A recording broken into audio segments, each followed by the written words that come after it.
Hello and welcome to episode number 11 of the Selection Saturday Offseason Pod. I'm your co-host, Nick. I'm your co-host, Josh. And I'm your co-host, Oscar. No IPO. No IPO this week. Not IPO. In-person Oscar. Unfortunately, we don't get it a whole lot, so you're going to have to... We'll take it where we can get it. Yep, we will. Yeah, it's another month and a half, I think, of no IPOs, but then it's IPOs all around. Oh, basically. yeah. So many IPOs. Like, just IPO after IPO. Yeah. All right. So, no F1 this week. We covered the Japanese Grand Prix last week. If you do care to see what we had to think, our thoughts on the Japanese Grand Prix are in last week's episode.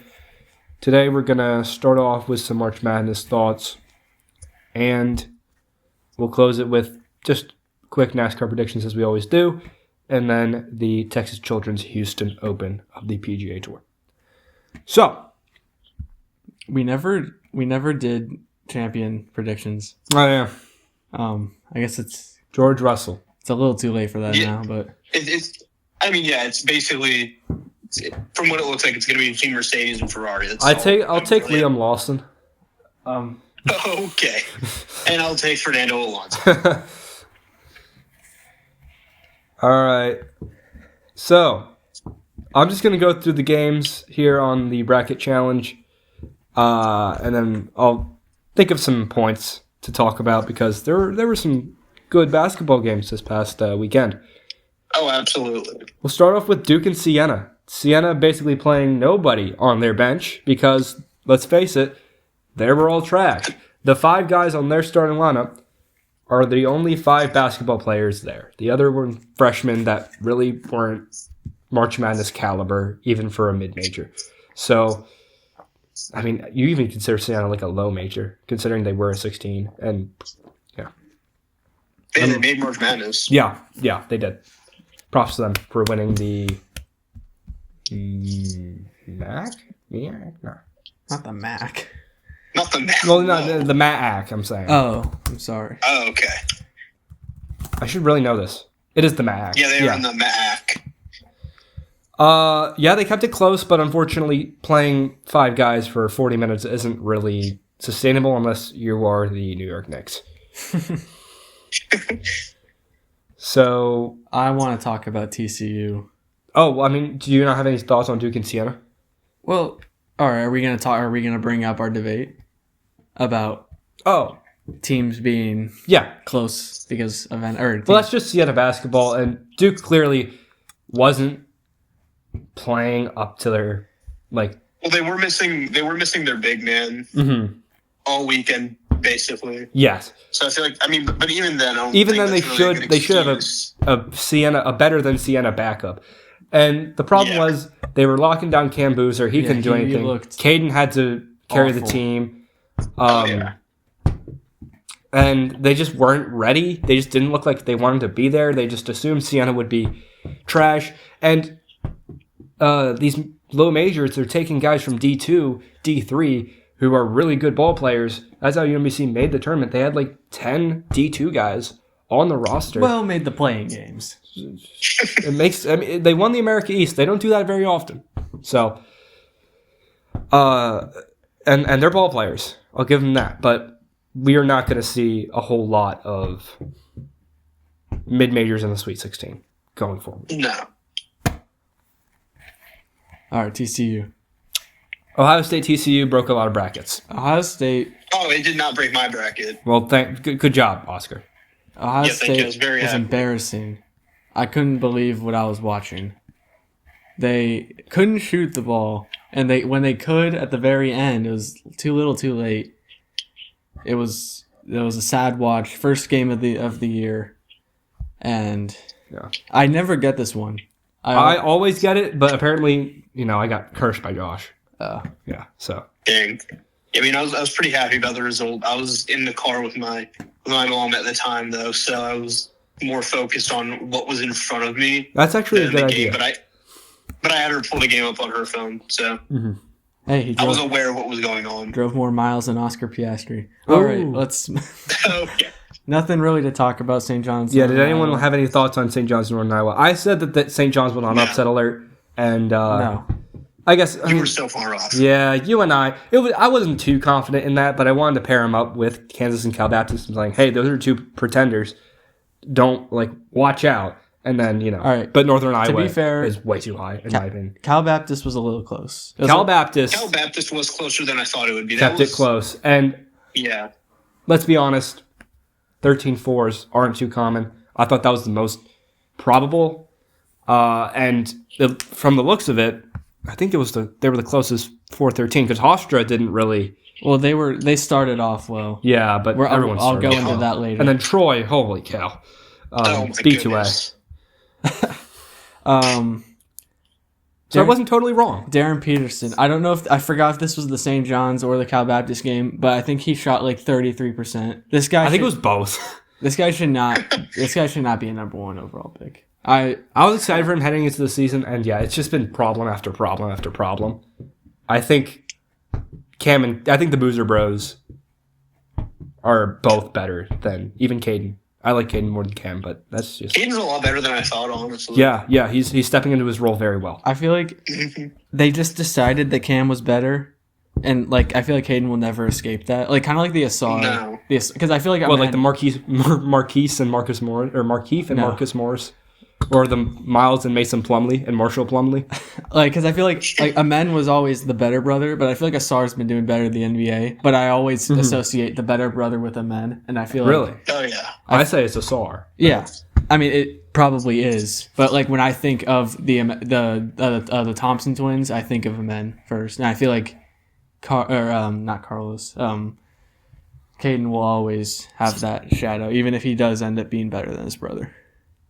Do you think any of them are going to be better than their dad? I think both of them will be. Wow. I don't. No hate to Carlos, but Yeah. I mean, these guys are probably top 10 picks. I don't think Carlos was a top 10 pick. I do think both of them have the potential to eclipse their father, but we know how this goes. So one of them's probably going to be mega trash. And the other one's probably going to be a lot better. Yeah, or average.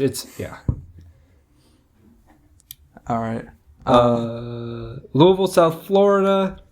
It's a heartbreaker. Yeah, South Florida really should have won. Oh, that not game. for me. I picked Okay. Louisville at the very last second because I'm like, as much as they're so live, South Florida was. I still went Louisville, and Yeah, South Florida obviously really, really, really great pick. If you picked South Florida, it just the ball didn't bounce your way, and Yeah, you got to take those losses. Unfortunately, I mean, I was very kind of last minute on who I was going to ride with, and I decided to go with USF. And it when I was watching that game a lot, along with 3 others, and when I saw they were down 20-something, I thought the game was over. Then I see them coming back. I'm like, I was very confident in that pick. mm-hmm. I probably still would have made it regardless. But Yeah, I'm making that pick again if they play again. So yeah, because I mean, they kept it close after being down. It was 23 at one point. it was a big deficit. Mm-hmm. I had a lot of those this opening round. Oh yeah, that. Now, I know. I don't know if anyone remembers. I said I almost picked North Dakota State in this. I'm so glad I didn't. Yeah, no, I never really. Yeah, North Dakota State, they're a football school. Congrats to making it to FBS. Yep. We'll be talking. We about, love our Bison. Cannot wait to talk about them. Oh yeah, I am thinking of a college football pick'em game that we're gonna stay do. tuned. Oh, yeah. For next Well, I mean, year. it's not very creative, but okay. yeah. Unless y'all have ideas, stay tuned. 5 months from now, it'll make it shorter. It'll make it more in depth because we're not going over every game. Okay, I agree. I'm sorry, guys. I agree. Yeah, It took which is- way I mean, too that's- long. It's valid. Okay. Now UCF with the heartbreaker. That one. Yeah, they really made it a game at the end there, but It's like a heart I attack just- game for me. UCF keeps it close, but I really didn't think they were ever going to win. I feel like a lot of people are like, oh, UCF, keep an eye out on them, but I feel like they never really should have earned the spot past a watch. It wasn't a warning, I'd say. I'd say they were on No, upset it was watch, definitely not a never an warning. upset warning.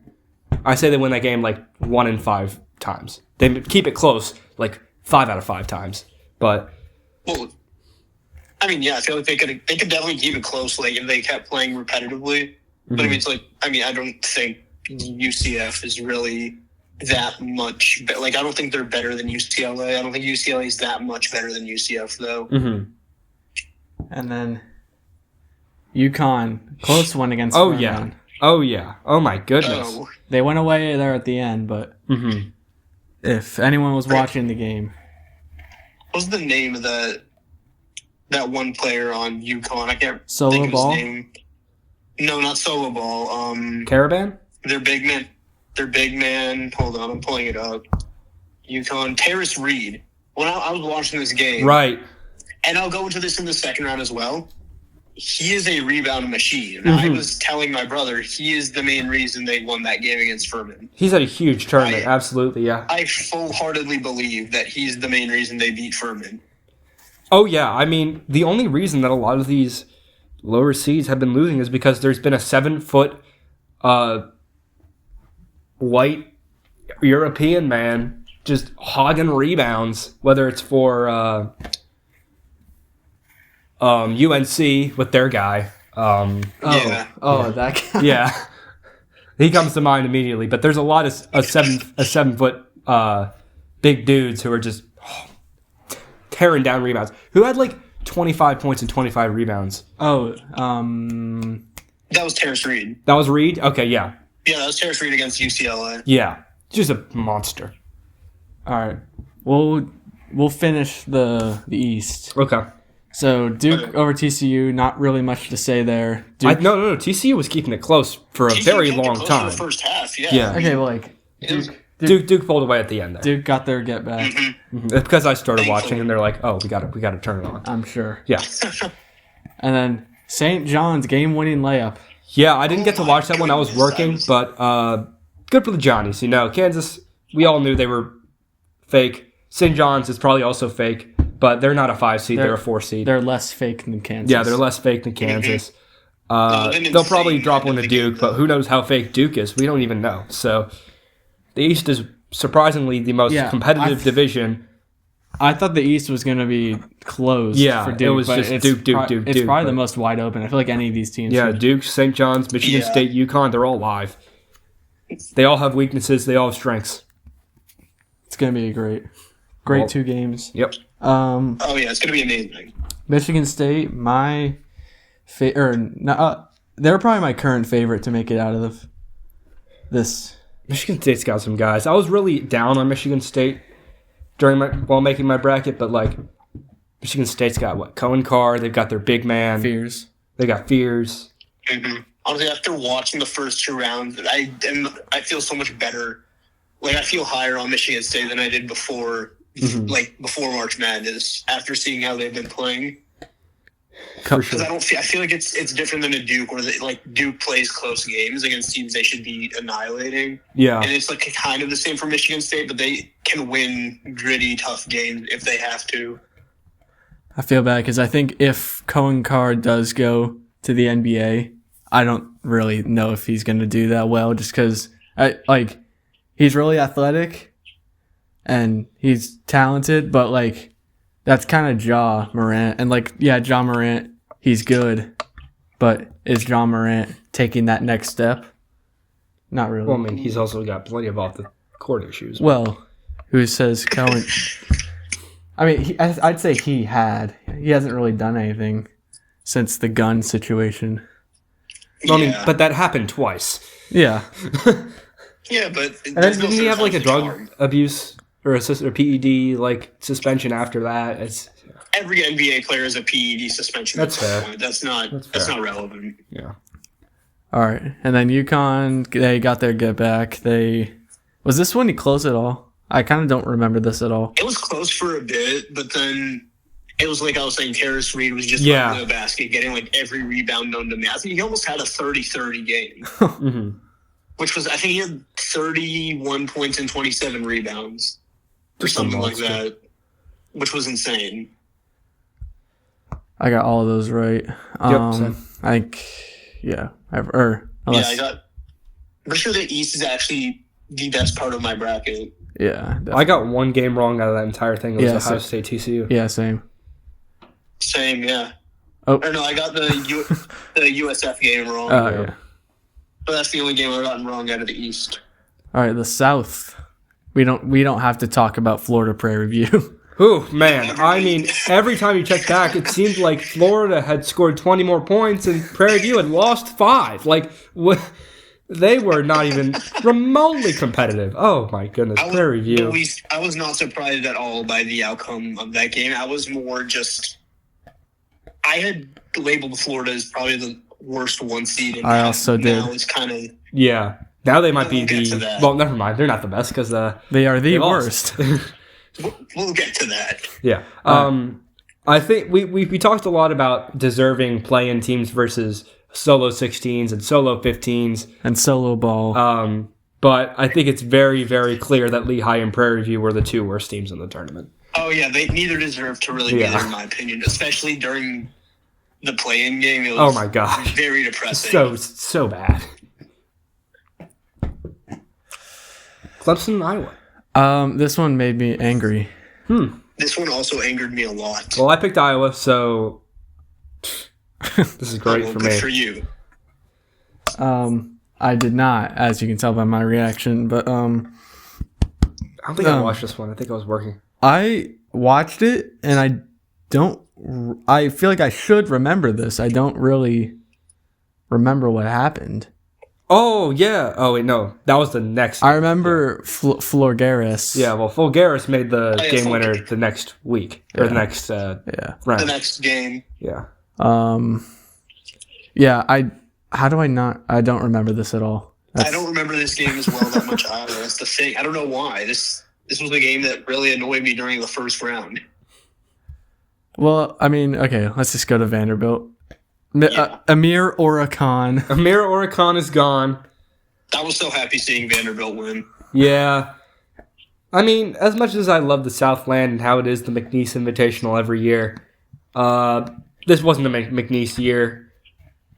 It was supposed to be a Vanderbilt year. I didn't even like Vandy that much. I think they were in a weak quad with Nebraska. The 4s and 5s this year were very, very prone to upsets, and unfortunately, pretty much none of the 12s or 13s got it done. But yeah, that's. I feel like this was for the taking, and just no one stepped up except for High Point. So, yeah. All right, let's all quickly clap it up. Nebraska's first March Madness win in franchise history, holding Troy to under 50. I mean, even though they are a mid-major, not even Florida did that. So, good job. Hashtag Nebraska ball. We'll talk about that later. Yeah, I wasn't surprised seeing Troy not score 50. The Sun Belt's just the fun belt. Everything's just for fun. Yeah. South Alabama would have probably kept it closer. All I'm saying. All right. My name is Terrence from VCU.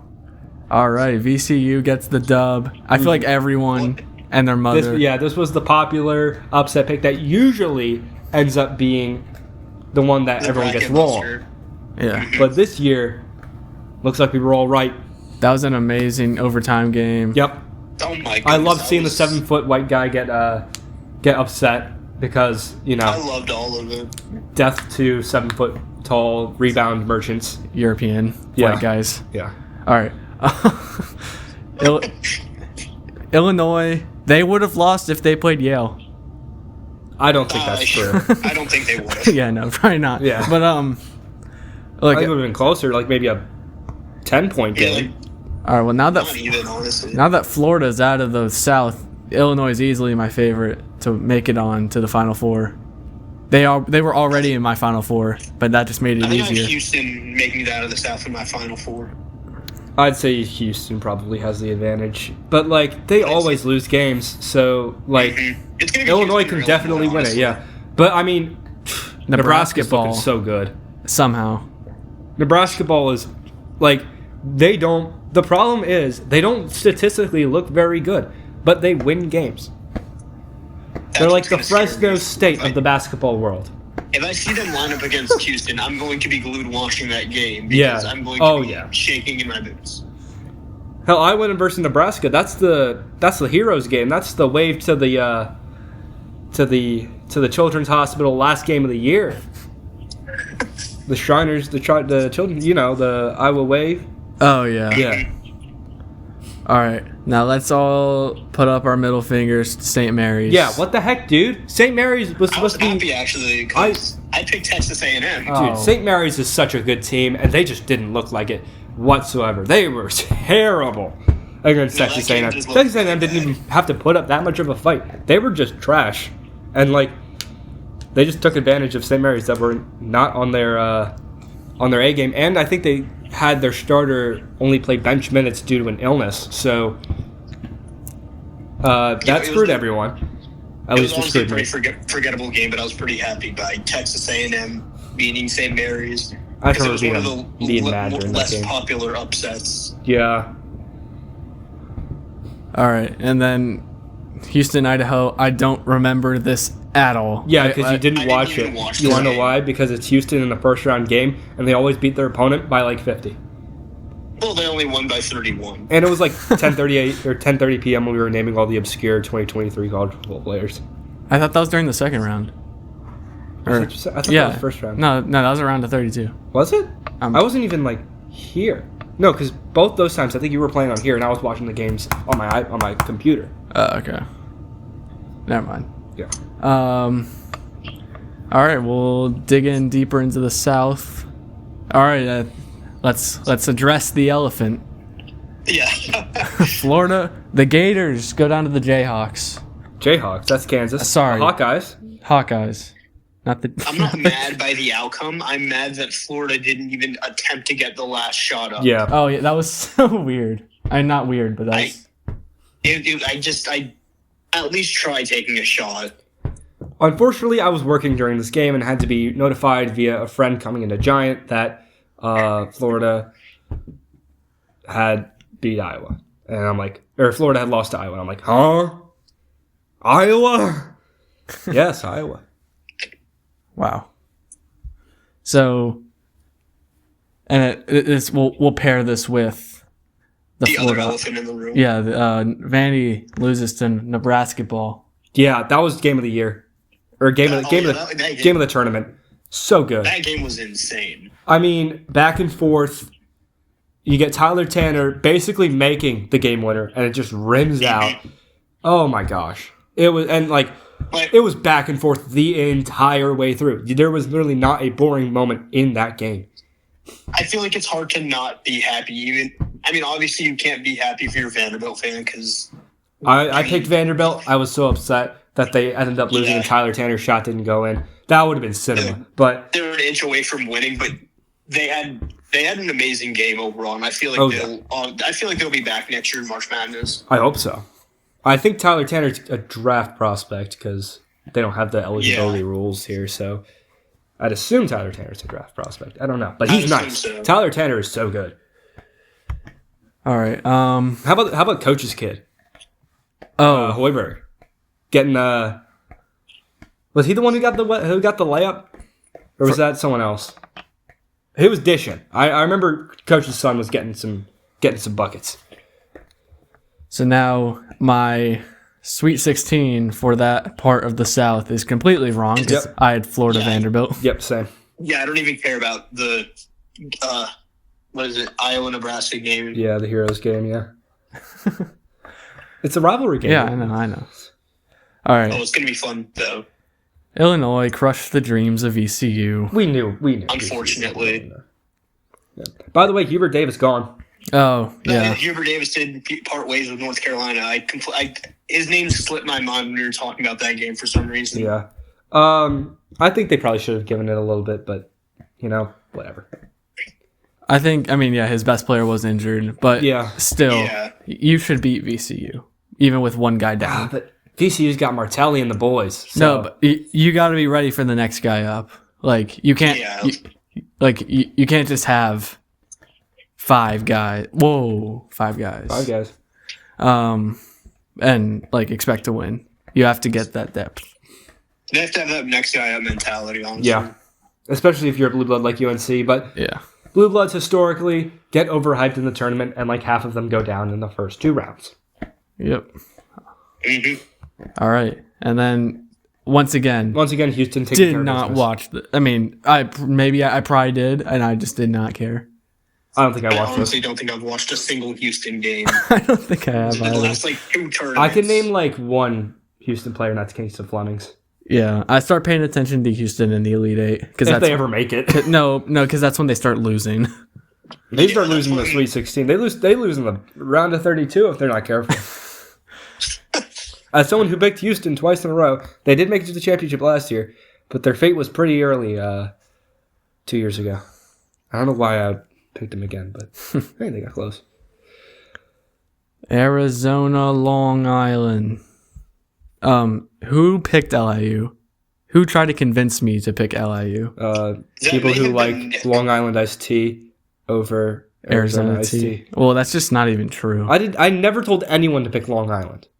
No. I I'm not saying never said you. you said that. I'm saying I feel like you said something about Long Island. Though. Oh, well, No. yeah, Long Island should have been a play-in team alongside Siena, I'd say. Because Give everyone UMBC and Howard those spots. was saying how like Long Island was the McNeese of this year. Like they had the most they had the most aura. Well, Dude, they have it's the just fins. like, Fins they up, have a guys. shark mascot. Yeah, but like So their mascot's a shark. That's all they have going for them. It's pretty cool, though. I mean, Yes, it is cool. But just the only difference between Long Island and McNeese is McNeese wins games. oof. Well, And Long Island won enough to win the NEC, the worst conference in all of college basketball, in my opinion. But maybe the SWAC. Oh, the SWAC's pretty bad. It's between the SWAC, the MEAC, and the NEC every year. So. yeah, And shocker, SWAC had Prairie View. The MEAC had who did the MEAC have? Howard, right? Yeah, Howard. Yeah. yeah. Oh, And interesting. Howard's a bad team. Yeah.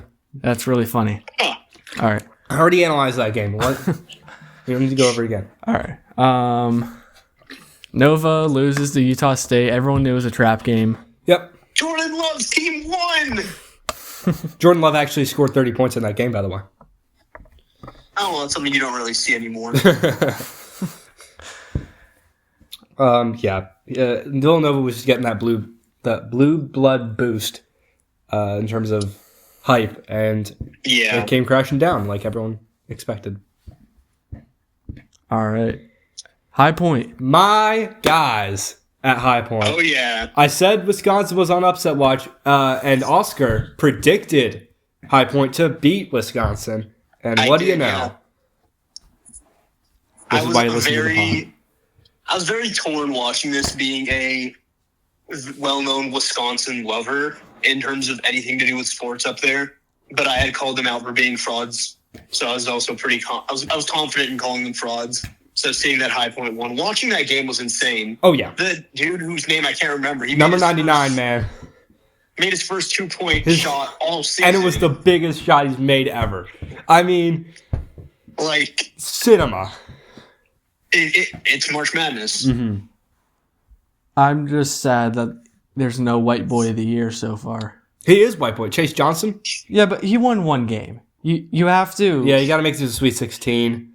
Yeah. And, like, there's no mid-majors, so that really kind of sucks. That kind of takes away from the White Boy of the Year, but that's Yeah. okay.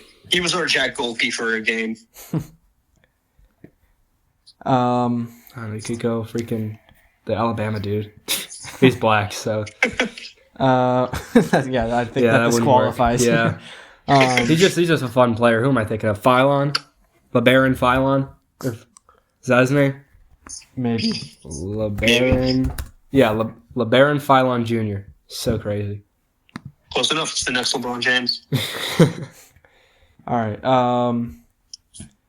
No one cares about Arkansas versus Hawaii. Hawaii was way overseeded. I don't know what the deal is with them being a 13. Hawaii was not good.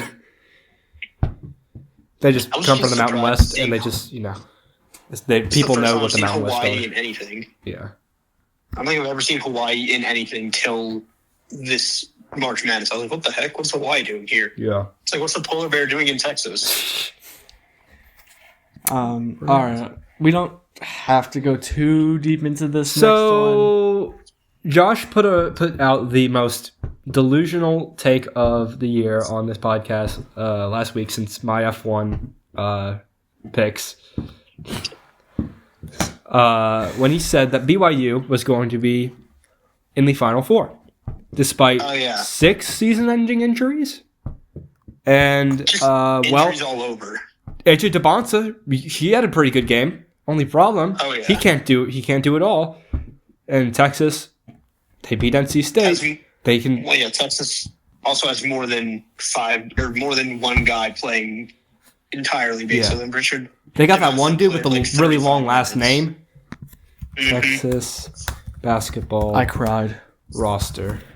Are you being serious? I cried of No, joy. I didn't. But yeah, I cried. modus vocatitis. I cried inside.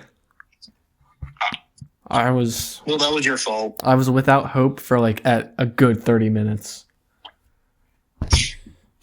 Hey, your fault for picking BYU. That's all I'm saying. Yeah. We warned you before. Yeah. Yeah, well, you gotta take chances in like, because what if it worked? But like, if it worked, there were so many better shots to take, man. Like, I would have rather had Santa Clara. Stop. All right, we can move on. Gonzaga, Kennesaw. This was close. Yeah, surprisingly it was so. closer than it should have been. I guess Gonzaga was a big paper tiger, as we do see what their round of 32 ended up being. But Well, we knew that when it started. yeah, That any West Coast team is always a paper tiger, except for maybe St. Mary's. Except they were this year. Okay. Miami, BTA, it's not Missouri. BTA, 14 Oh, points. come on. I'm sure Missouri was close in that game at some point. I vaguely remember watching the game. I couldn't tell you the outcome. Let's see. Missouri. Okay, it was tied at half. 26 or 27-26. That's right. I was watching this game when they had the Missouri guy.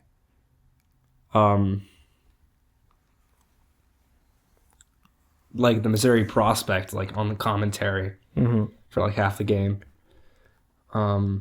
They're keeping it close at half, and then I guess Miami just pulled away. Yep. Oscar had to step out. Yep. For a little bit, so I don't think he cares about Miami, Missouri. I doubt he cares about Purdue and Queens. Yeah. So I think I was on record saying that Purdue had the best chance of moving on to the round of 32, despite their early woes, because Queens is just it's their first time being in the tournament. And did they really deserve the 15? We don't really know. And they did end up losing by 33 points. Whew. Oh my goodness. And then shocker, Arizona beats Utah State Yep. in a somewhat close battle. It was nearly single digits. Yeah, it was nearly single digits by like 2 points. Whoa. Look who's back. Wow, that was scary. I feel like Arizona should have won by more than 12, honestly, against Utah State. They probably should have, but then again, they're not really a March-built team with that front court being the strength of their team. Tournament play is guard play, and Arizona's guards are just good. Not great, not fantastic, not excellent. They're good. Well, they got Kada. What, Kada? Kada Koda. Koa Pete? Koa Pete. What? Who is Kada Koda? Kada? Who is Kada? Kaba Kada?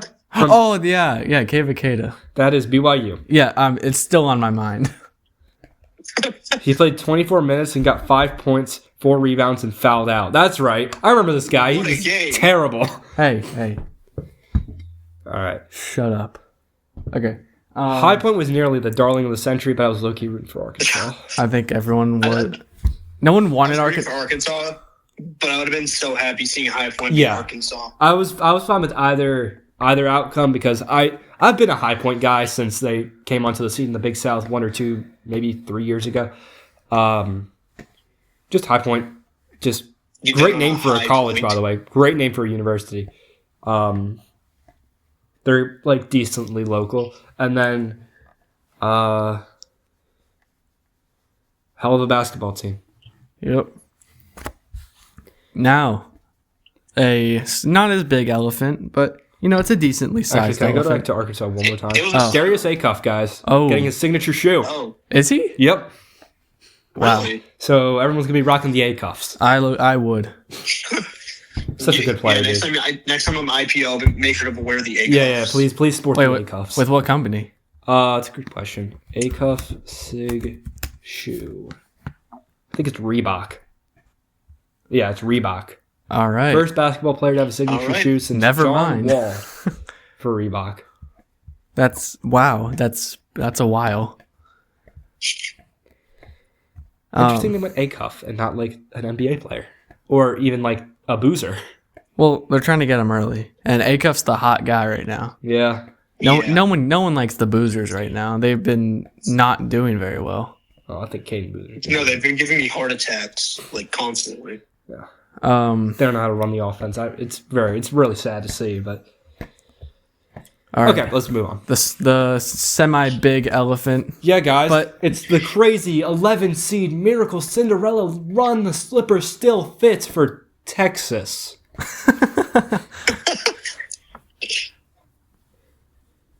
I mean, there's not. Guys, the Power 5 team beat the mid-major. Texas is a Power 5 team. Gonzaga technically is a mid-major. I was just more annoyed by this because I had Gonzaga in my Elite Eight. That's the only reason that I Well, that was your fault. Yeah. Okay, well, listen.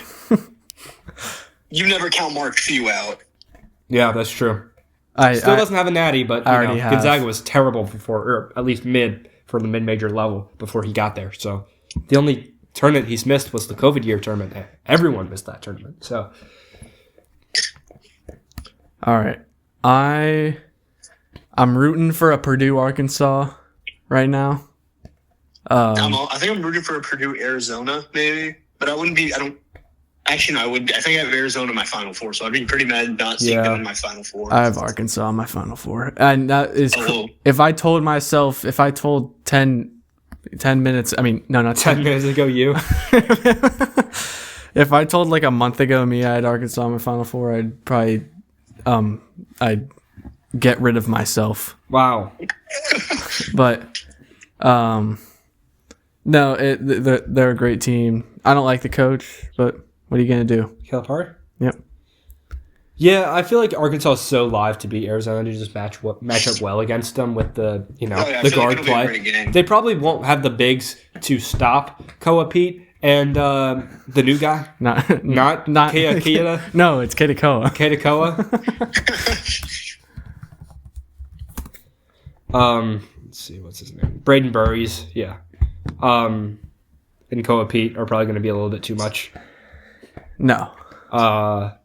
In the front court, but Acuff can absolutely make Arizona pay in the back court. So who knows? I think, like I said, Arkansas very live to win that one. And Texas probably live to beat Purdue because Purdue is never a safe bet in the tournament, especially this late. No. I mean, they should have already lost by now, theoretically. Yeah, I feel like Miami. but like probably Queens was just such a the last terrible thing they wanted matchup, to and then see. Miami is just whatever. No, Miami's pretty good. All right. But, Jordan Miller's not on that roster anymore. well, it's fine. Michigan gave me a scare. Oh yeah, I was a little spooked. yeah. I'm just surprised they allowed 80 points to Howard of all teams. Yeah, that's kind of concerning. And it makes you wonder what would have happened if Prime UMBC would have faced Michigan. Stop. Okay, well, UMBC. I honestly don't think UMBC would have played Michigan any better than Howard. I think Prime conference tournament late regular season UMBC would have kept this within 15. I'll say. Well, that's not that much away from Yeah, Howard. It's granted, a 5-point difference. 6. But then again, that's how much I think that UMBC is better of a team than Howard. Just caught him on the wrong day after the wrong flight. So Oh, stop talking about the flight. it's a big deal. Yeah, I'm sure it is. You've been on a flight. I have, and I was perfectly fine after. You didn't have to play a March Madness game after. yeah, you're right. I had to walk around in 100-degree Yeah. weather for 5 hours. Yeah. All right. I'm gonna not comment on this next game whatsoever. You did message me that you were very mad, so I'll speak for you. I'll speak for Oscar. The voice of the voice. Bro, I'm really mad at this game. I'm really angry. How have all teams, St. Louis, I've never heard of them ever. Man. Ever, by the way. Wow, the Billikens. 102 points on Georgia. I get Georgia's not a basketball program, but still.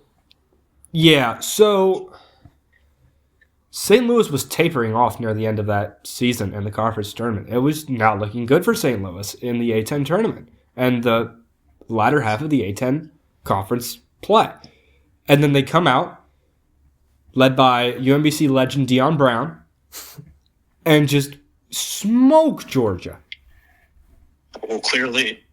To everyone's surprise, I'd say. I don't know if anyone who knew ball was expecting a St. Louis trouncing. No, that one. No, you weren't. I think that game actually ripped my heart out during March Madness. You'd be dead. Well, figuratively ripped my heart out. Okay. So the most live quadrant in March Madness for upsets ended up being not really all it was cracked out to be. Akron and Hofstra showed fights, but had similar burnouts in the second half. It's whatever, man. I mean, I don't know. Hofstra started off really strong as well. yeah. It was tied at half, or pretty much tied at half. It was like a 1-point game. We skipped over Texas Tech. I said both of them Well, Oh, okay. yeah. because they were similar. Yeah. Both 20-point wins. All right. Who thought Miami Ohio had a chance? Hell Be no. honest. Come on, guys. No one thought Miami Ohio had a chance. 56 points. Oh, my goodness. I mean, the only reason they won their first 4 game in the first place was because they couldn't miss from 3. But obviously the 3-point percentage cooled down here. So Tennessee was able to take advantage of that. Tennessee being a very competent team. A team that I said was on Sweet 16 watch to beat UVA, which, shocker, happened. That is a shocker. All right. It's not really a shocker. Oscar, don't with me right now. Okay. Wow, okay. What happened before I got Okay. Kentucky over Santa Clara. That one was a nail biter. UVA Wright State. No, that one was a really good We did talk about you. Virginia beat Wright State by 9. All right. That's- All I right, feel let's move on. That's something we shouldn't really skip over as much, but okay, we'll move on. Okay. Kentucky. Very close. Oh, man. Dude, Santa Clara, there was a double onions game because Oway made that no-way shot from half court. Just electric. As a Santa Clara backer, wasn't too happy about that. But as a March Madness chaos enjoyer, big fan. Huge fan. I was a huge fan of watching that. I didn't even get to watch overtime because that was when I clocked in. All right. To round it out, the second highest point scorer in the tournament so far, Iowa State. No one cares Do about. we even have to really talk about No, this we game? don't. Let's move on. Tennessee State is a fake program created by LSU to create another Tiger team that they can blow out in a football game every 5 So years. it's like the Bishop Sycamore of college. Yeah. They actually have to sue them. It literally says LSU. Don't tell me that's a T. Yeah. Don't tell me that's a T. No, That's it's an L. basically LSU. Just they try to make it seem like it's a TSU so hard. Like, no, you're not fooling anyone. Yeah. No, Okay, and then Michigan, they looked a little more compatible. Competable. I don't know if that's a word. Competent? Competent.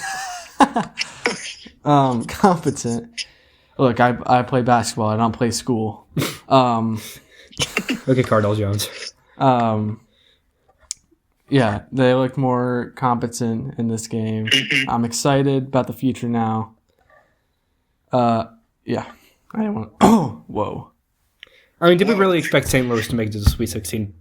No. I was pretty happy watching St. Louis lose after what they did to me in the first round. But hey, let's all clap for a double A10 tournament win. Both A10 teams. Let's go A10. Got their win. And George Mason? They were not in the tournament. They were in the NIT, and I think they actually lost. So, boo. St. Joe's made it pretty far, though. Yeah, A10. Good for them. All right. Dayton also advancing. Oh, yep. The almost champions.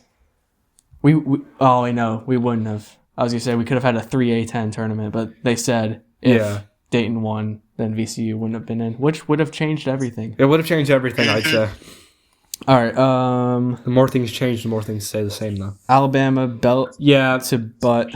Texas Tech was a pretender the entire way through. Texas Tech. I don't know why I picked Texas Tech. That was kind of a mistake. For anyone who picked Texas, I didn't, because I trusted in Bama's high-paced offense. Extremely fun to watch, by the way. If you've ever watched Bama hoops, you know what I'm talking about. Well, I had Hofstra to be fair, winning. I had Hofstra winning. So actually, that's why I picked Texas Tech. Well, I had Hofstra beating Texas Tech. Then. I don't know what you were thinking, Josh. Well, I said Hofstra and Akron were live for the Sweet 16. They just, I didn't pick them. All right, and now don't get high on your own supply. It's a mini elephant, I'd say. I think this was a closer game on paper than the seeds make it out to be. Yeah, the seedings don't do this game justice, honestly. No, Tennessee absolutely was in this game and definitely won it as they deserved. Oh, no, it was an amazing game as well. As a UVA backer, kind of sucks, but their women's team went from the first four to the Sweet 16, so clap for them. First to do that. My women's bracket, actually. Lots of clapping today. Lots of claps. I think we got to give out some more claps. All right, you know what? Will clap? Well, retired. He retired, Yep. yeah. Just for the heck of it, let's clap up Iowa State beating Kentucky. Yep. All right, let's. That didn't deserve a clap. That didn't deserve a clap. What are we doing? Come on, guys. Let's rethink. Oh, that's my fault, but I'm going to blame it on you guys. All right. Wow. Congratulations. We did it. I did not think this was going to take 48 minutes. Well, we have a lot to say. Yeah. That's why they're here. I mean, it was the first two rounds of March Madness, and it was the longest round, so. Does anyone want to redo who they think is going to make it out of each region? Okay. So I refilled out my bracket for the second chance. Oh, you're such a baby. No. Okay. No, because I'm eligible to win a prize if I fill out 25 of them. Was it Did a you know that? lollipop? Yeah, maybe. Because they're nothing, twin. NBA playoff challenge and playoff hockey challenge are coming up. Hey, focus. Sorry, I can't find it. There it is. It's at the top. It was hiding from me. It's not hiding. All right, next better picks. So, fun fact about the odds. I see Alabama as your winner. Yeah, so Alabama is the second highest odds to win the Natty. Are we kidding me? They have one major flaw, but if they boat race everyone, if they just make the game a track meet every time, they're gonna win. So as long as they just aren't fazed by any defense that they get thrown, I think that Bama has a very good shot at winning. That's a huge if. I think all the one seeds suck. Yeah. That's a Justin Herbert if. I think all the one seeds are very live to not make the Final Four. Really? I think Michigan, sure, they showed something, but they also play Alabama up next. And they've been keeping up the pace. They can keep up with Alabama. But I don't know. Alabama's been looking real good. And I definitely back them against either Tennessee or Iowa State. Then they'd play Arkansas in an absolute cinema match as long as they beat Arizona, and then the winner of Texas and Purdue. Super live. They've got Michigan State and Houston making it out of the East and the South. I want to make two changes. Michigan State will now make it out of the East over Duke. And Well, since BYU's gone, I have to pick a new West representative, and that will be Arkansas. They're looking the best out of the four. I think this Arizona game, I don't even think it'll be close. You can set your watch to it. Wow. You don't think it's going to be close? Really? No. I think it's close. So now my final four. Whoa. Someone even say my final four. Sure. Is That is what we're calling it. Michigan State, Illinois. No, yeah. And then Michigan, Arkansas. So we could see a Michigan State final. That would be interesting. That'd be cinema. Yeah. There's a lot of good teams left, guys. We're in for a treat. What about you, Oscar?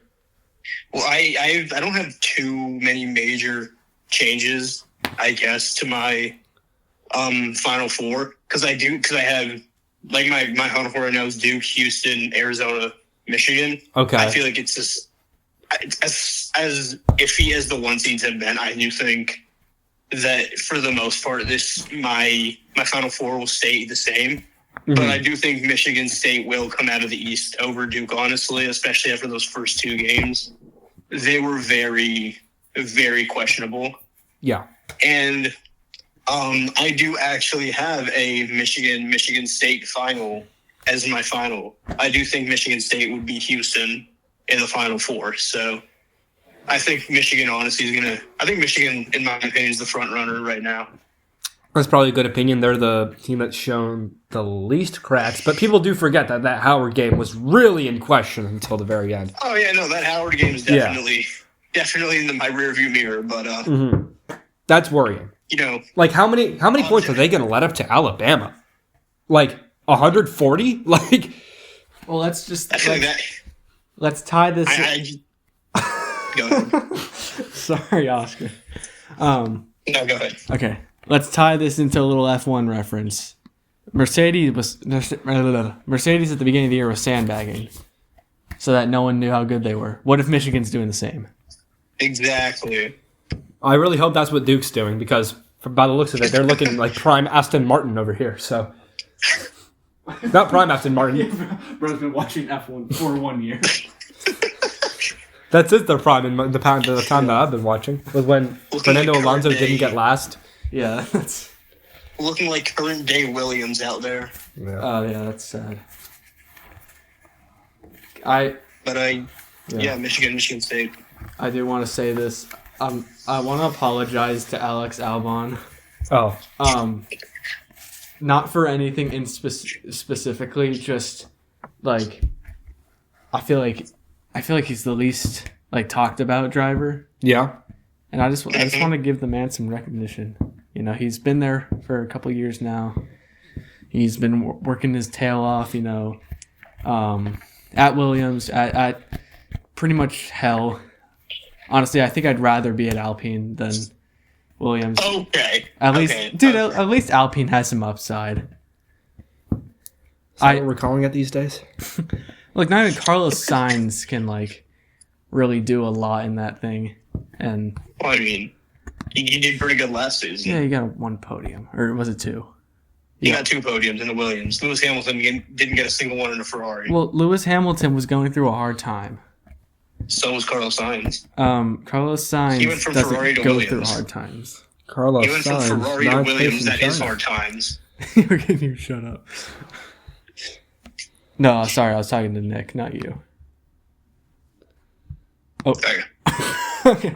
Is there some tension on this side of the no side of the table? Of course not. Okay, good. Are we done? Do we have any other thoughts on March Madness? Look, I was trying to say something nice about Alex Albon, and then we turned it into some hating thing. Well, maybe we don't have to say something nice about Alex Albon. maybe you should just start ranking him higher in your lineup. I rank him based on the car, not who he is. Let's put a bow on March Madness. I think it's going to be very exciting. Yeah. 16 on.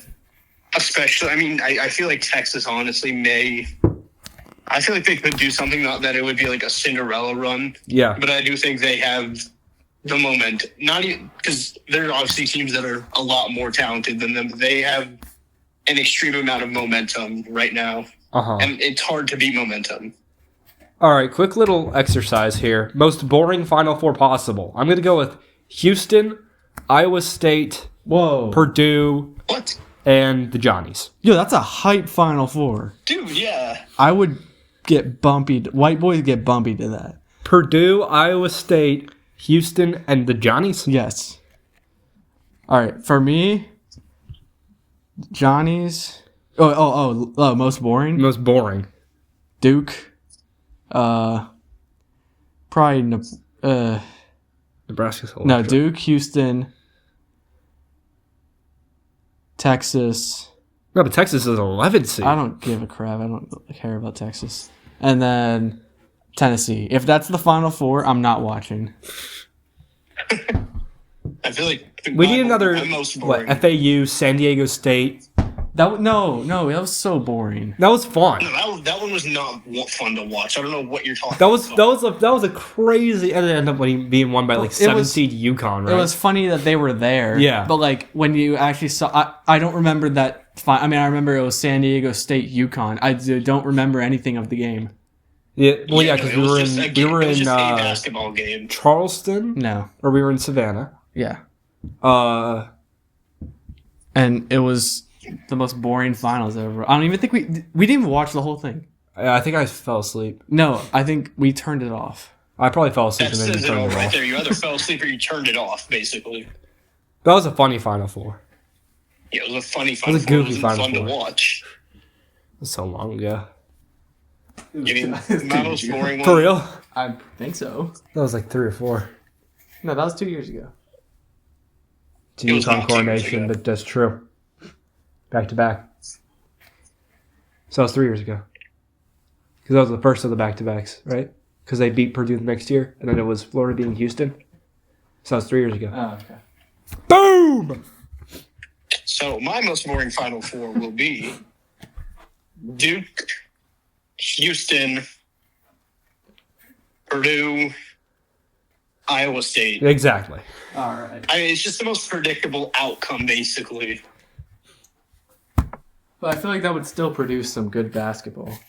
I don't want to don't watch think it would, Purdue though. versus Iowa State. That would be a classic. Yeah. What? Yeah, it would be 40 to That would be 50. a classic. It would be first to 21 blacktop rules. Iowa State scored 110. Yeah, against Tennessee State. Oh my gosh! And Duke. Oh, yeah, Duke would be much better. Nah, yeah, because they got the Boozer Bros and Wiper Oh my Fluid. gosh! They scored 71 on. They let Siena come, But they're between like 6 points. They're the if you look at the greater scope, then they're the best team in the country. They don't look like it now, but if they turn on the Jets, then they could be a fun team.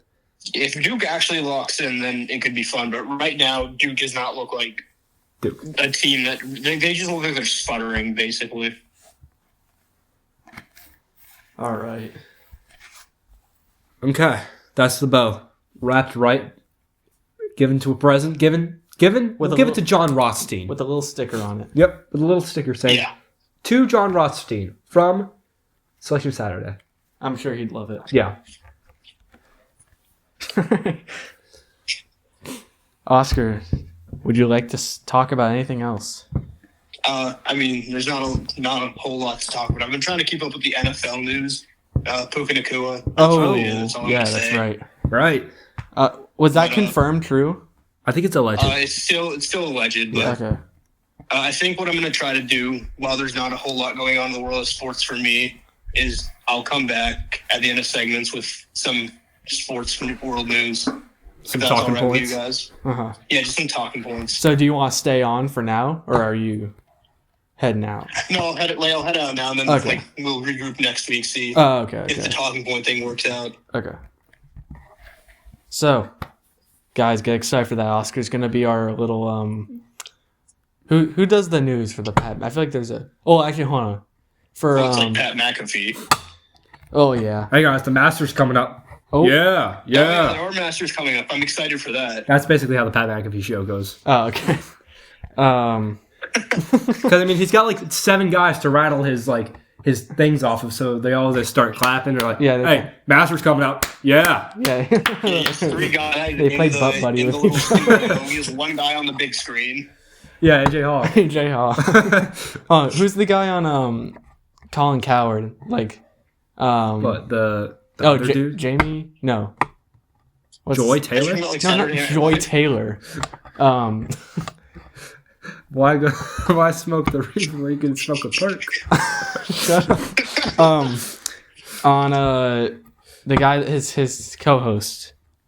The guy that The other dude, yeah. Yes. I don't know what his name is. I feel like it starts with a J. I feel like it's Jamie. I'm I looking feel it like up. I know who you're talking about. I can't think of his name. Why are we talking about this? Because this is who Oscar's gonna be. Oh, the Hold on. Herdline News. Turn on the news. Yeah. Yeah. Hold on. Colin Coward, co-host. No, not so-host. It probably would have. No, not show-host. Speed it up, man, or I'm going to start talking about the Goodyear 400. Sorry, the Cookout 400. You can We already start. did the Jason. Jason McIntyre. All right. Oscar, you're going to be the Jason. Oh, no. My battery. Oscar, keep talking. I said I'll be Jason McIntyre. Yeah, he'll be Jason McIntyre. All right. It's time to let Oscar go into the wild. All right. Appreciate it. Wait. Back next week. Wait. Say that one more time for the people in the back. Appreciate it. Can't wait to be back next week. Okay. Josh's phone is unfortunately the battery has gone so low that the volume button isn't working very well. I don't know why they do that, Seconds. but I don't know why they do that either. all right. We'll see you, Oscar. See ya. All right. What a guy. What a guy. Let's talk some Cookout 400. You ever been to Cookout? I actually have. Twice. It's not very good. Really? I don't prefer it. You don't like the fact that you can get like a grilled cheese grilled cheese sandwich, and then get on the side like a grilled cheese sandwich. Is that not like awesome? Yeah, but like, look, I could just make those at home for like Okay, well, in like 2 minutes. yeah, but like microwave food is so trash. Is it it's the Cookout 400? Cookout 400. All right, cool. I'll rattle off some guys here. Hold on, should we talk about standings? Oh yeah, I think I got one more point than you did last week. Oh, okay. One total point. Juan. Let's see. You got Reddick 1 point off. You got Busher on the money at 9th. I got Timmy Hill in last on the money. I got Ross Chastain in 16th on the money. That was a surprise. Race winner was Tyler Reddick for the 4th time this season. Wow. My goodness.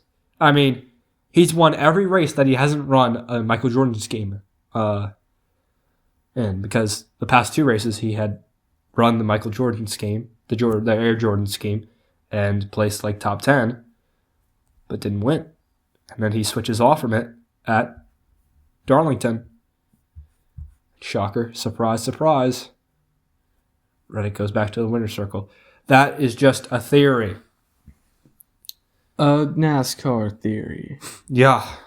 All right. I'll rattle off my names now. At 20, I've got a big sleeper here. Todd Gilliland.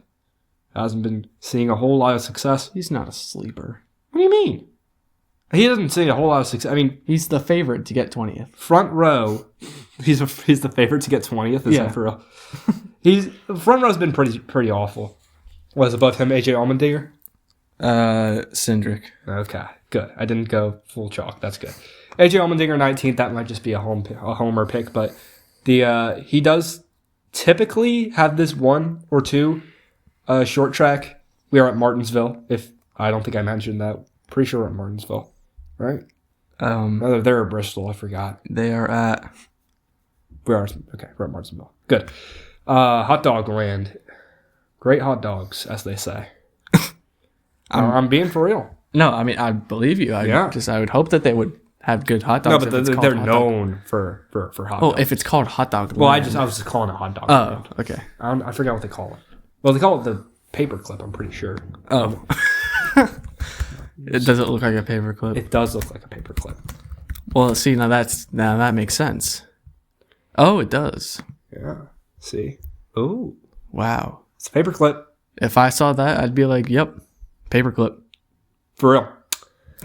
So yeah, Allmendinger's always got that one short track race where he just does really well for no reason, despite being in a Colleague car. And I think this is the one. All my Dinger fans, stand up. No one. Okay, stop. In 18th place, I got Kyle Busch. 17th, Cindric. 16th, I got Priest. 15th, Chastain. 14th, Barry. Pretty standard here. 13th, Buescher. 12th, Bubba Wallace. 11th, Briscoe. I have Brad Keselowski sneaking in for a top 10 here. Ty Gibbs also sneaking into that top 10. Two guys that have been pretty high on this season. I got Tyler Reddick not winning. He gets 8th. Joey Logano, 7. William Byron, 6. Chase Elliott, 5. Christopher Bell, 4. Ryan Blaney, 3. Kyle Larson, 2. Denny Hamlin, please win the Kickout 400 for me. He's not. Stop. All right. Ready for the real list? The real list. Is this Sunday's paper? Yep. Or I guess Monday's paper. All right. We're going to start at 20 with Eric Jones. Eric Jones, good pick. Then You got like 10th last week, so. we got SVG. Whoa, SVG. SVG. Interesting. All right. Hocevar. Okay. What a run he had last week. Just, if he wasn't in a Spire car, he'd probably have 3 to 4 wins right now. And, like, he'd still be crashing every other race, but. All right. Give me Daniel Suarez. Interesting. Really going for that Spire camp. Unless, I don't expect you to pick Michael McDowell here. I'm not going to. Okay, that's probably a good move. All right. Give me Austin Cindric. Okay. And then I'll take my berries, picking them. Picking his berries. Bush. Then, you know what? I'll put them together. Buescher. All right. Bush and Buescher. Boucher. I have to say it every time. Big Bad Brad. Chastain. Then Priest. Ooh, pick big Priest top 10. Give me Gibbs. Okay. Bubba. Briscoe. Chase. I think that's Elliott. Yes. Logano. I got 4 spots left. I got 5 guys, so someone's crashing. Someone's crashing. Give me Byron. Larson. Ooh, Larson's not crashing. Interesting. He loves to crash. Hamlin. And Blaney. Ooh, Bell's crashing. Yes. And not Briscoe. Tyler Reddick. Ooh, Tyler Reddick's crashing. Wow. It's going to be Gibbs. Gibbs is going to cause him to crash. I wouldn't be shocked.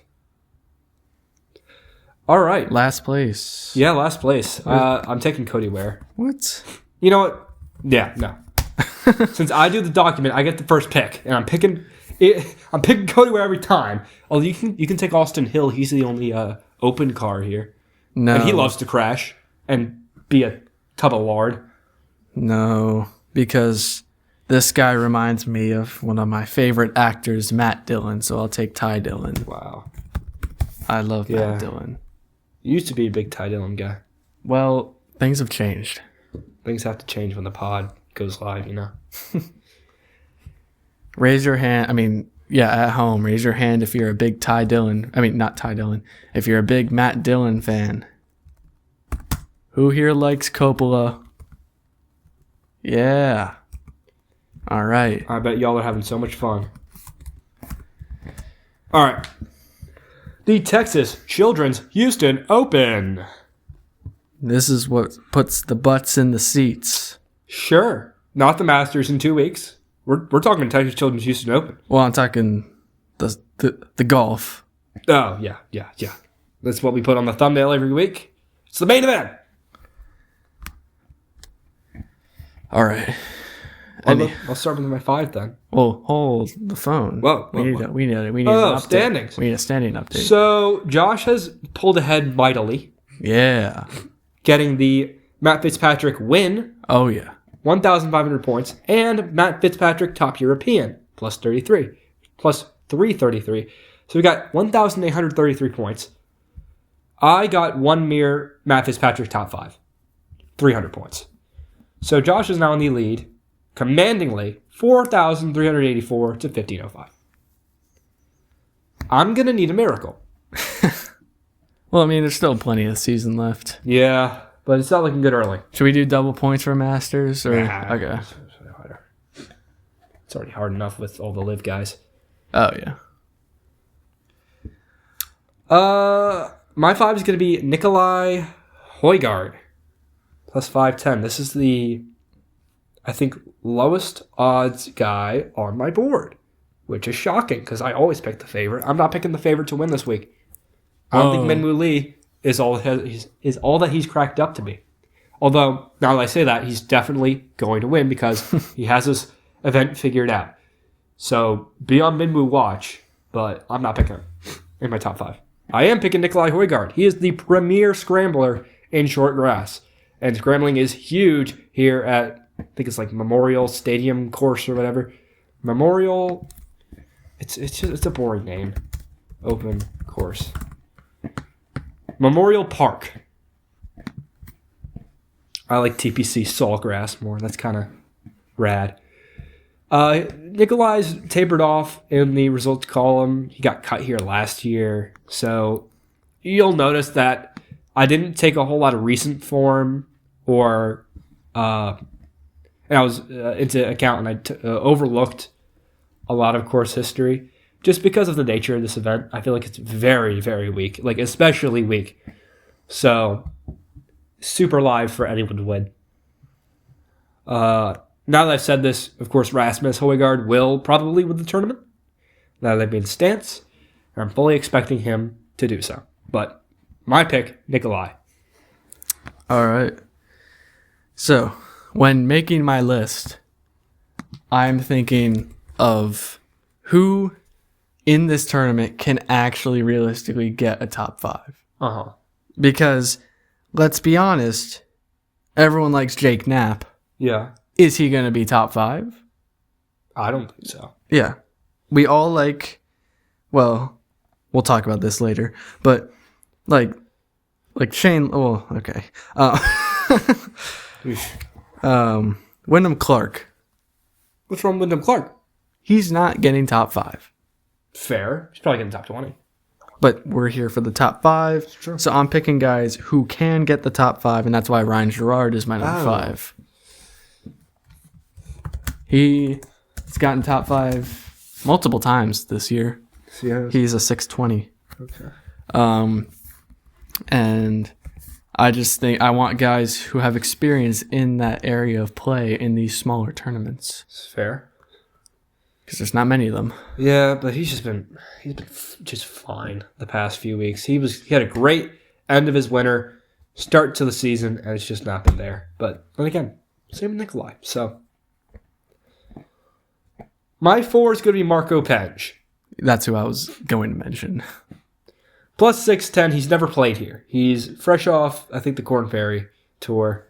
He's missed a lot of cuts since coming on the PGA Tour. I'm not gonna go around here saying, "Oh, Marco Penge is on the heater of his life." No, he had like a top 5 a few weeks ago, but that's it.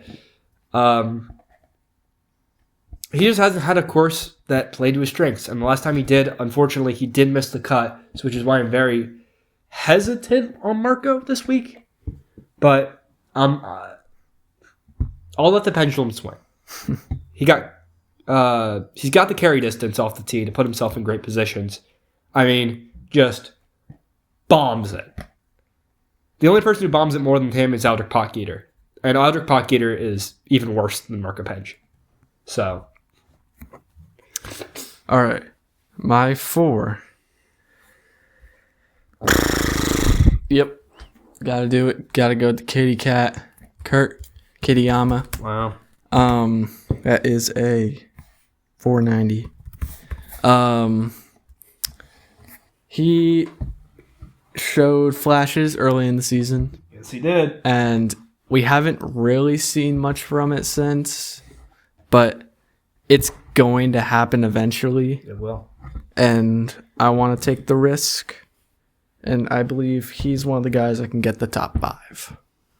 All right, yeah. I mean, I'll talk about Kitayama later, spoiler, but don't forget he won like 6 months ago at the 3M Open.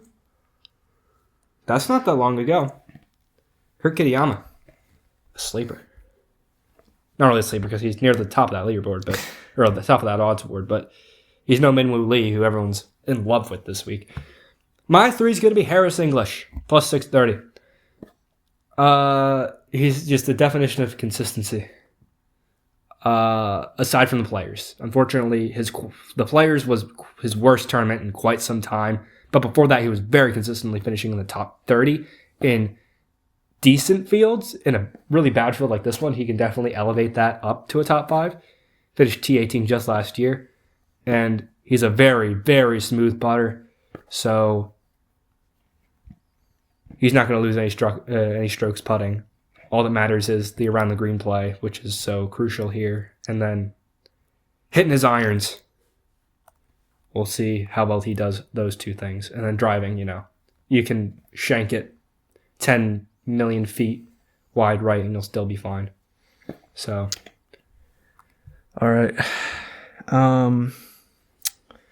For my 3, not going to miss out on this guy getting a top 5. It's going to be Minwoo Lee. Ooh. 305. I don't have much experience with him as a player, but What do they call him? Dr. Chapinski? Do they? I think so. I think that's what they call him. Let me check. But I want to believe in him, and he's my best bet to get a calm little top 5. I have a good cushion right now. I can play it safe. Yeah, you're playing it very safe in a pretty wide field, I'd say. Well, I mean, wait for my next pick. Oh, okay. Well, my number 2 is your guy. It's Alex Smalley. Plus 870 for a top 5. The reason I like him is because he drives it well on these long courses. Memorial Park is a very long course. And he has been T15 and T4 here in 2022 and 2023. Fortunately, coming off 2 back-to-back missed cuts in 24 and 25. Kind of worrying. He's been about average this year. Not a whole lot of home run picks this week, though. I like the course fit. I like it more. I feel like it justifies the lackluster recent form and wishy-washy course history. All right. My 2 will be, this is my risky pick. My risky picksky.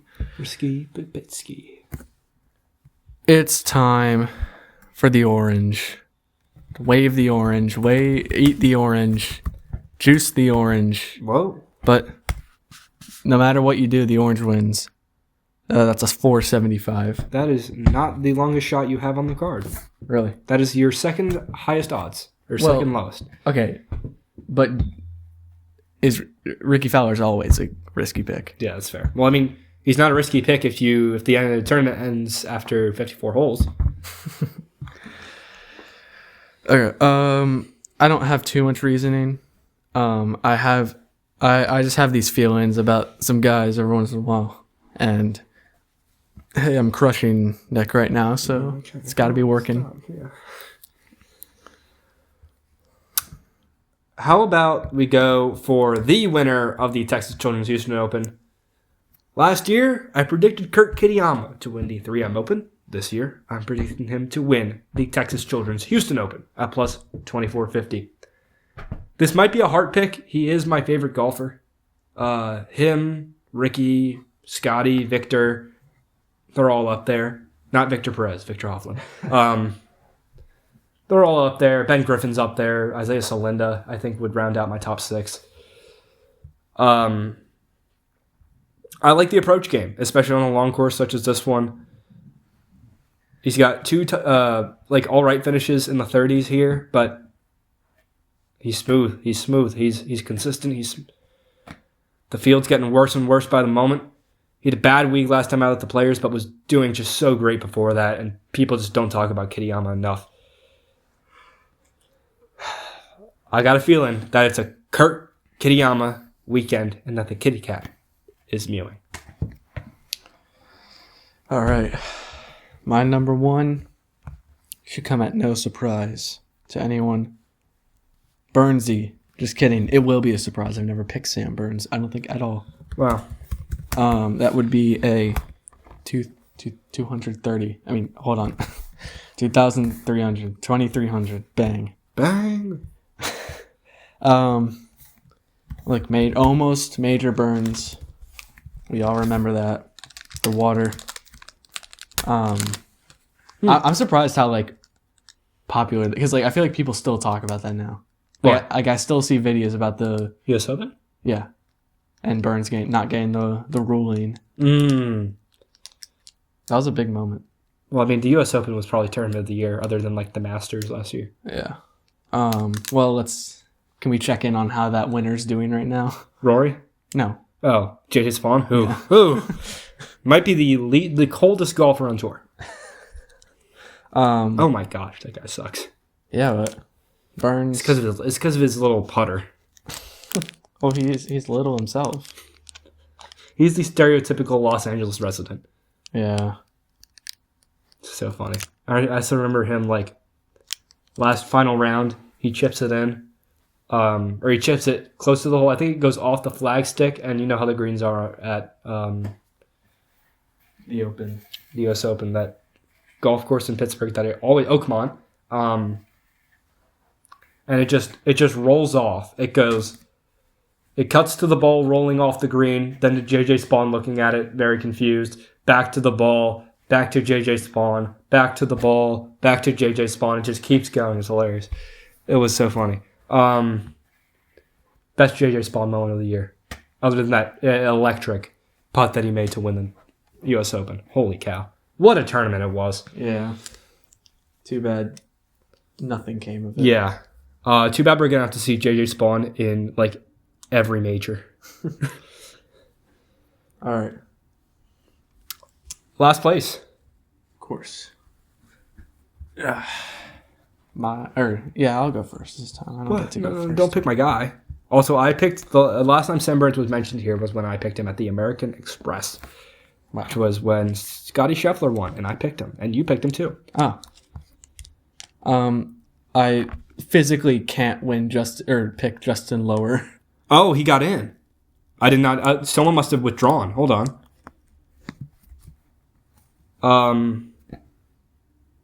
Oh wait, he's actually decent. Justin Lauer. Lower, not Lower. Hold on. Let me check PGA Tour communications here. All right. Well, while he's doing that, Don't take my guy, please. I haven't seen this guy before. I'll take Casey Russell. No. Yeah. Wait, that was my. Okay, fine. You can take. I left you all the good ones, like Marcelo Rosso. Well, Marcelo Rosso apparently has just withdrawn. Oh. I left you Danny Willett. That might be who I go with. And Jeffrey Kang.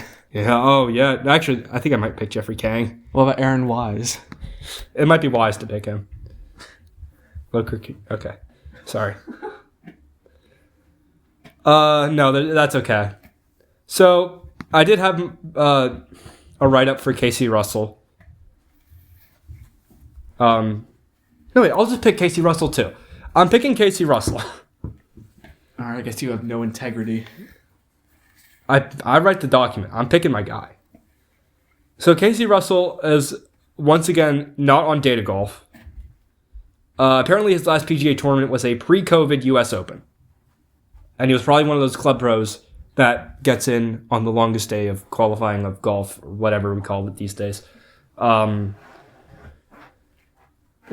pick Casey Russell in anything that you do ever, I'd say. It's a good rule of thumb. We'll both be going last place. Casey Russell. Sure you don't want to go with like Tyler Wilkes or something? Stop. Oddball. Oh, yeah. I've got my oddball ready, so you can't take mine. I wasn't planning on it because you always pick the weird ones. My oddball is Nikolai Højgaard, top Nordic. Plus 240 on Caesars. I've already said why I like Nikolai. Here's why I don't like every other Nordic player in this tournament. We'll start off with my least favorite, Pontus Nyholm. He was like very high on the Puerto Rico Open for a little bit there. To say it shocked me is an understatement. This guy has been one of the worst people on tour that plays at most of these events. I think he just got his tour card from Q School, and he's not really fitting in well. So, Pontus Nyholm's not winning this. Chris Ventura is probably the next step of people I'd eliminate for this market. He's just fine. Like, he's not going to blow anyone away. He got the first hole-in-one of the season last year. That's why everyone was calling him Ace Ventura for a while there. It's fun. He's not going to win. Then I'll go with Thorbjorn Olesen. He's gotten cut twice here in 2 attempts. No thanks. Then I'll go with Rasmus Nergård Peterson. He's been incredibly mid.